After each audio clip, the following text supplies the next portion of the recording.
सास का घूंघट पार्ट 2। पिछले अंक में हमने देखा कि देविका अपने ससुराल में हर गलत बात का विरोध करती, तो उसकी वजह से देविका पर उसके ससुराल वाले बहुत अत्याचार करने लगे। एक दिन देविका ने सचिन से कहा, सचिन, मैं तुम्हारे घर में नहीं रह सकती, तुम मुझे आज ही मेरे घर शहर भेज दो, मैं अपने मम्मी पापा के पास रहूंगी। क्यों देविका, तुम शहर क्यों जाना चाहती हो? यहाँ तुम्हें किस बात की परेशानी है?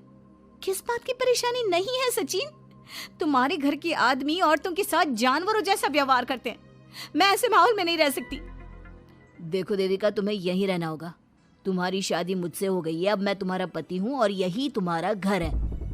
अच्छा, तो तुम्हें याद है कि मैं तुम्हारी पत्नी हूँ?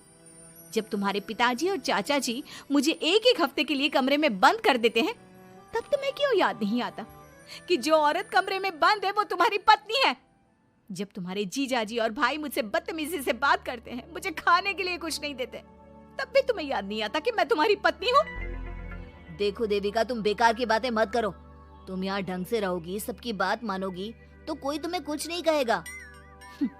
इस तरह जानवर की तरह रहना, ढंग से रहना है तो सॉरी सचिन, मैं नहीं रह सकती, मैं आज ही अपने घर जाऊंगी।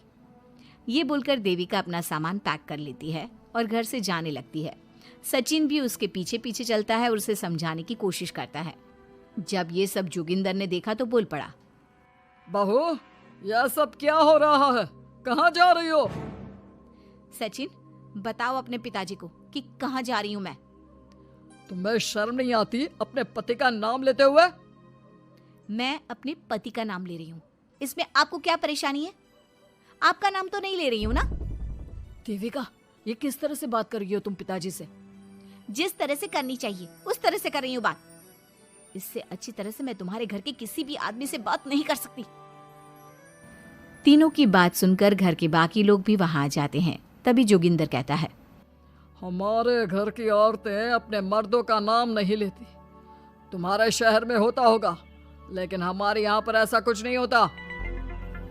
बहू, सचिन तुम्हारा पति है, तुम उसका नाम मत लिया करो। तुम अपने पति का नाम लेने की जगह ए जी, ओ जी, सुनो जी कहा करो। पति ना परमेश्वर होता है। तो परमेश्वर का तो हम नाम लेते हैं। क्यों माँ जी, क्या आप अपने इष्ट देव का नाम नहीं लेती? माँ जी, ये सब इन पुरुषों के बनाए तौर तरीके हैं, औरतों को दबाने के लिए। ये बेशर्म लड़की ऐसा नहीं सुधरेगी। ये हमारे घर की औरतों को भड़का रही है। सचिन, तुम इसे चुप कराओगे या फिर मैं करूं? नहीं नहीं पिताजी, मैं अभी समझा देता हूँ। चलो देविका अंदर, और कितना तमाशा बनाओगी मेरा। सचिन, मैं अंदर नहीं बाहर जाऊंगी, अब मैं यहाँ नहीं रह सकती। देविका की बात सुनकर महेंद्र कहता है, भाई साहब, ये लड़की इस घर से और गांव से बाहर ना जानी चाहिए, नहीं तो हमारे घर और गांव की औरतें भी ऐसी ही हरकतें करेंगी, वो भी मर्दों के खिलाफ बगावत करेंगी। और मैं भी देखती हूँ कि मुझे घर से बाहर जाने से कौन रोकता है। बहू, इनसे बहस करने का कोई फायदा नहीं, तुम अंदर चलो। इस गांव के मर्दों के अंदर बहुत अहंकार भरा हुआ है। देविका किसी की बात नहीं सुनती और अपना सामान उठाकर घर से बाहर जाने लगती है। तभी वहां मोहन और कल्याण आते हैं।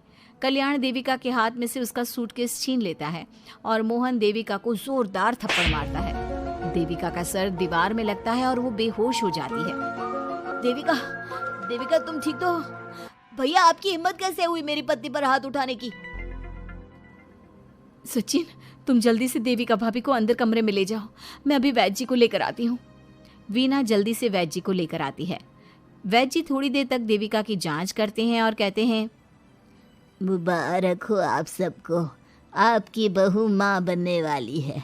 अभी तो मैं आपको दवाई दे देता हूँ, लेकिन आगे इनके इलाज के लिए आपको दाई अम्मा को बुलाना होगा। ये बात सुनकर घर के सभी लोग खुश होते हैं। देविका को जब होश आता है, उसे ये बात पता चलती है तो वो बहुत खुश होती है। वो सबसे कहती है, मैं अपने बच्चे को यहाँ नहीं रख सकती। क्यों बहू, क्या हुआ? अब तुम ये सब बातें मत सोचो, तुम्हें आराम करना चाहिए। नहीं माँ जी, आप नहीं समझ रही। अगर मेरा बेटा हुआ तो इस घर के मर्दों की तरह अहंकारी और औरतों पर जुल्म करने वाला बनेगा, और अगर मेरी बेटी हुई तो वो जानवरों की तरह जुल्म सहने वाली बनेगी और दोनों ही अनपढ़ रहेंगी। देविका की बात सुनकर घर की सभी औरतों को पहली बार एहसास हुआ कि वो किस अंधकार वाले समाज में जी रही हैं। लेकिन फिर भी घर की सारी औरतें उसे ही समझाती हैं। बहू देखो, तुम्हारी बात सही है, लेकिन तुम इस हालत में सफर नहीं कर सकती। हाँ बहू, तुम यहीं रहो, अपना और अपने बच्चे का ख्याल रखो। देखो ना देविका भाभी, हमें बिल्कुल भी पढ़ना लिखना नहीं आता, अपना नाम भी नहीं लिख पाते, तो आप मुझे थोड़ा पढ़ा दीजिए ना। देविका, तुम्हारी बातें सुनकर पहली बार हमें एहसास हुआ है कि कैसे माहौल में हम जी रहे हैं। तुमने हमारे अंदर उम्मीद की नई रोशनी पैदा की है। यहाँ से मत जाओ तुम। देविका ने घर की औरतों की बात सुनी तो उसका दिल पसीज गया। उसने गांव में ही रहने का फैसला लिया। वो अपने घर की औरतों को रोज पढ़ाती, उन्हें अपने अधिकारों के बारे में, देश के बारे में बताती। इसी तरह कई दिन बीत गए और एक दिन सुजाता ने सचिन से कहा, सचिन, देविका की तबीयत ठीक नहीं, तुम जल्दी जाकर दाई अम्मा को बुला लाओ ना। भाभी, दाई अम्मा क्या कर लेंगी? आप किसी डॉक्टर को बुला लो, मेरी तबीयत ठीक नहीं है। देविका, गांव के लोग डॉक्टर पर भरोसा नहीं करते। दाई अम्मा बरसों से ये काम कर रही है, वो तुम्हें ठीक कर देगी। सचिन, तुम्हारे घर वाले अनपढ़ हैं, तुम तो पढ़े लिखे हो ना, देख नहीं रहे मेरी हालत क्या हो रही है। तभी तो बोल रहा हूँ, समय बर्बाद मत करो, मैं अभी आता हूँ। सचिन दाई अम्मा को बुलाकर ले आता है। दाई अम्मा घरेलू नुस्खों से देविका का इलाज तो कर देती है। कुछ समय के लिए उसकी हालत भी स्थिर हो जाती है, लेकिन वो पूरी तरह से ठीक नहीं होती। फिर देविका सचिन से कहती है, सचिन, मुझे समझ में नहीं आ रहा तुम मुझे डॉक्टर के पास क्यों नहीं ले जा रहे। मैं माँ बनने वाली हूँ और मुझे ये भी नहीं पता कि मेरा हेमोग्लोबिन कितना है। दाई अम्मा कर रही है ना तुम्हारा इलाज। लेकिन दाई अम्मा को कुछ समझ में नहीं आ रहा कि मेरे साथ क्या हो रहा है। अगर देखो तुम मुझे नहीं लेकर गए ना तो मैं खुद ही चली जाऊंगी। अगले दिन देविका की तबीयत दोबारा बिगड़ जाती है और दाई अम्मा के किसी भी नुस्खे से वो ठीक नहीं हो रही थी। देविका ने सारी हिम्मत जुटाई और वो अकेले ही डॉक्टर के पास जाने लगी। उसे देखकर मोहन कहता है, बहू, इस हालत में कहाँ जा रही हो? आप लोगों के भरोसे रही ना तो आप लोग मुझे मार ही डालोगे। डॉक्टर के पास जा रही हूँ मैं। बहू, तेरा दिमाग तो ठिकाने पर है। हमारे घर की औरतें मर्दों से इलाज नहीं कराती। हे भगवान, इन जाहिल लोगों को मैं कैसे समझाऊं? डॉक्टर औरतें भी होती हैं। बहू, तो हमें पागल मत बना, हमने तो कभी कोई महिला डॉक्टर नहीं देखी। तू झूठ बोलकर निकलना चाहती है ना? इस गांव की सरहद से आप लोग कभी बाहर नहीं गए ना, इसलिए आप लोगों को नहीं पता कि महिलाएं डॉक्टर के अलावा क्या क्या है। ए लड़की, तुझसे तमीज से बात कर रहे हैं तो तू ज्यादा हवा में मत उड़। बोला ना एक बार, चल अंदर जा। चाचा जी, मैं अंदर नहीं जाऊंगी, डॉक्टर के पास जाऊंगी। मेरा इलाज सिर्फ डॉक्टर ही कर सकता है। ये बोलकर देविका घर से निकल रही थी कि तभी जोगिंदर ने उसे कमरे में ले जाकर बेड पर जोर से धक्का दे दिया, जिसकी वजह से देविका के पेट में चोट लग गई और वो दर्द की वजह से जोर जोर से चिल्लाने लगी। ये देखकर घर की सारी औरतें देविका को संभालने लगी। देविका, हिम्मत रखो, सब ठीक हो जाएगा। देविका भाभी, आप ठीक हो ना? माँ, कुछ करिए ना, भाभी की तबीयत बहुत खराब हो रही है। लेकिन मैं क्या कर सकती हूँ? भाभी, कुछ तो करो, कहीं बहू को कुछ हो ना जाए। उधर जोगिंदर मेन गेट पर बड़ा सा ताला लगा देता है और कहता है, आज के बाद इस घर से कोई भी औरत बाहर नहीं निकलेगी। देविका का बच्चा भी इसी घर में होगा, ये जिंदा रहे या मर जाए। जोगिंदर की बात सुनकर सभी औरतें बाहर आती हैं।